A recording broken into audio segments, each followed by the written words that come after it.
তোমাদের সঙ্গে লাফটার পূজা করে বিহাইন্ড সিন শেয়ার করতে চলেছি। না গাইস, এভাবে না, দাঁড়াও আগে যে কস্টিউমটা চেঞ্জ করি। So guys, it's খ্যান্তি।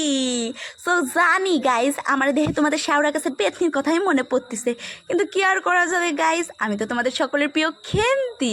তো আমাকে খেন্তি লুকে কেমন লাগছে অবশ্যই কমেন্টে জানিও গাইস। তো চলো গাইস, চটপট করে নেক্সট লুকে চলে যাওয়া যাক। ইয়েস গাইস, আমি আমার ড্রেস চেঞ্জ করে চটপট করে চলে এসেছি, আর এখন আমার অবস্থা খুবই খারাপ গাইস। যেদিন আমার ভিডিও শ্যুট থাকে সেদিন আমার অবস্থা কিছুটা এমনই হয় রে গাইস। সো গাইস, আমার মতো আমার বাড়ির অবস্থাও এরকমই হয়ে যায়, অগোছালো। সো গাইস, আর বকবক না করে চলে যাই নেক্সট লুকে। দাঁড়াও। সো গাইস, ইটস মাই খেন্তির বেস্টি। জানি আমার দেখে ভূতের মতোই লাগতেছে, কিন্তু তোমরা প্লিজ কিছু মাইন্ড করো না, প্লিজ আমাকে এভাবে ভালোবাসা দিতে থাকো আর আমাকে সাপোর্ট করতে থাকো। সো দেখা হবে নেক্সট ভিডিও, টাটা।